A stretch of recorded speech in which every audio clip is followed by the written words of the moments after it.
Make some noise. Hadidi, Hadidi.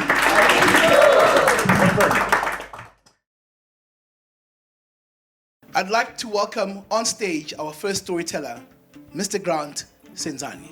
A round of applause, please. All right, how's everybody? Oh man, really guys, come now. How's everybody?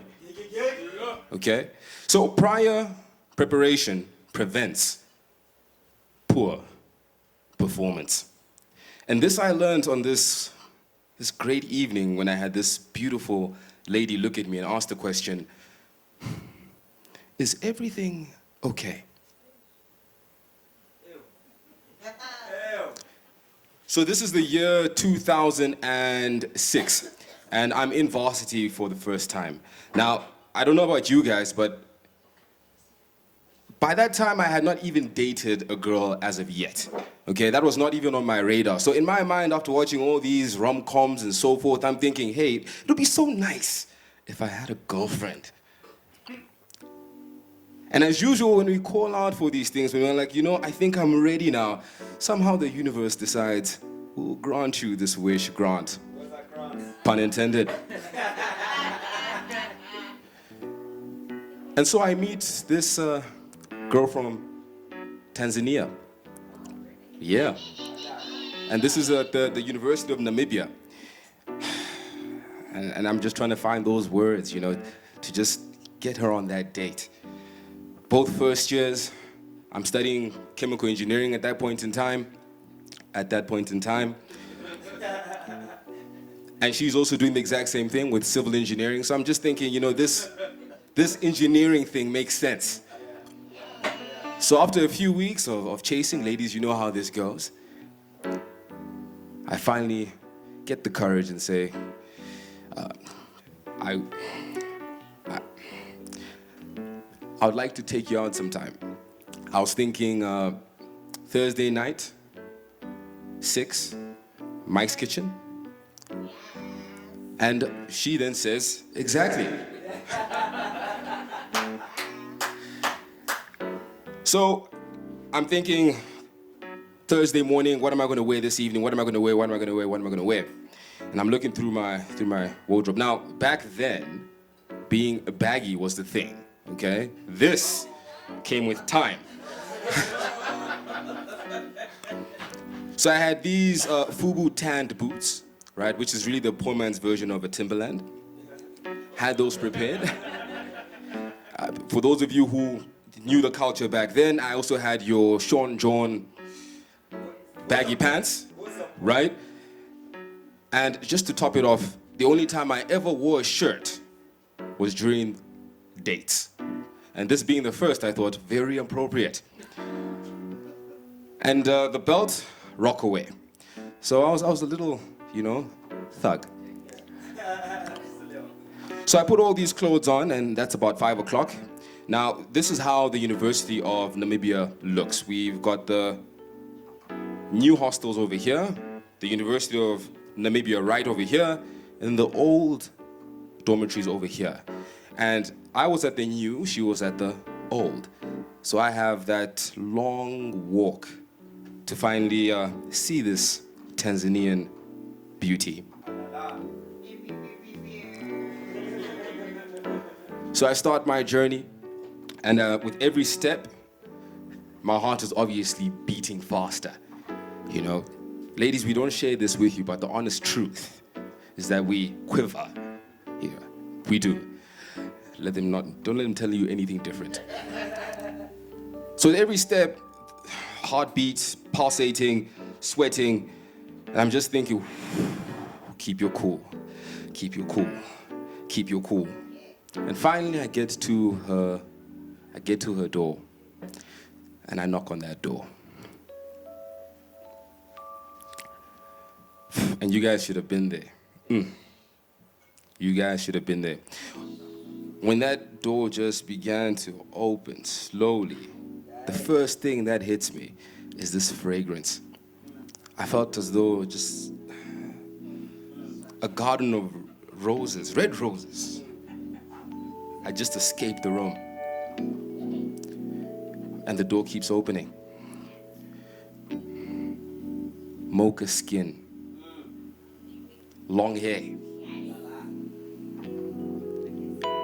red rose shirt, ash light gray jeans, brown dark belt with brown leather sandals to match. Right in front of me stood a goddess. Tanzanian goddess.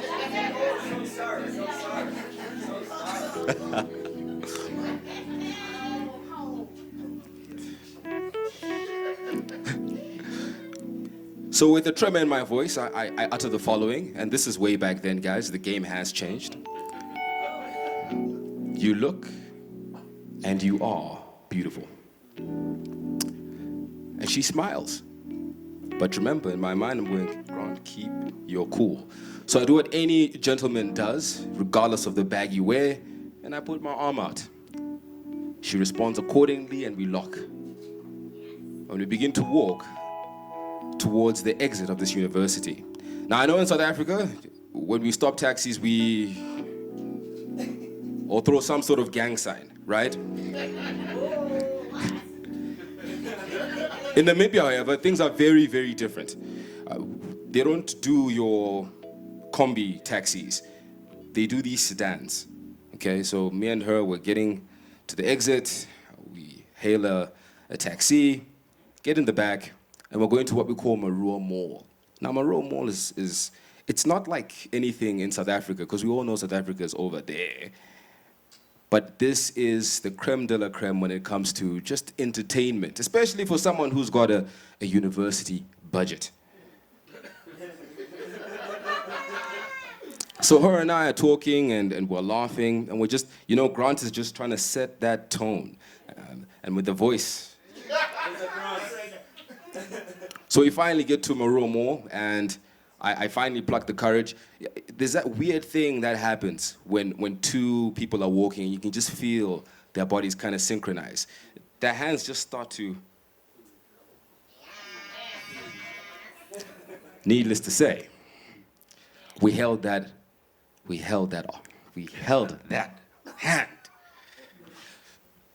So we get to Mike's kitchen, and being the gentleman that I am, I take her seat out. She takes a seat. I then obviously sit down as well.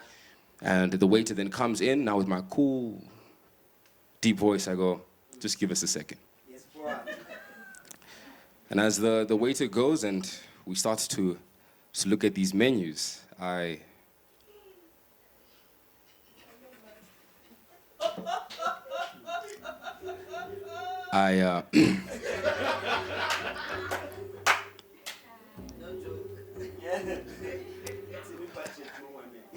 and then she looks at me and says, "Is everything okay?" To which I humbly respond, and it still makes my feet cringe till to today. Only if we're drinking water and eating salad.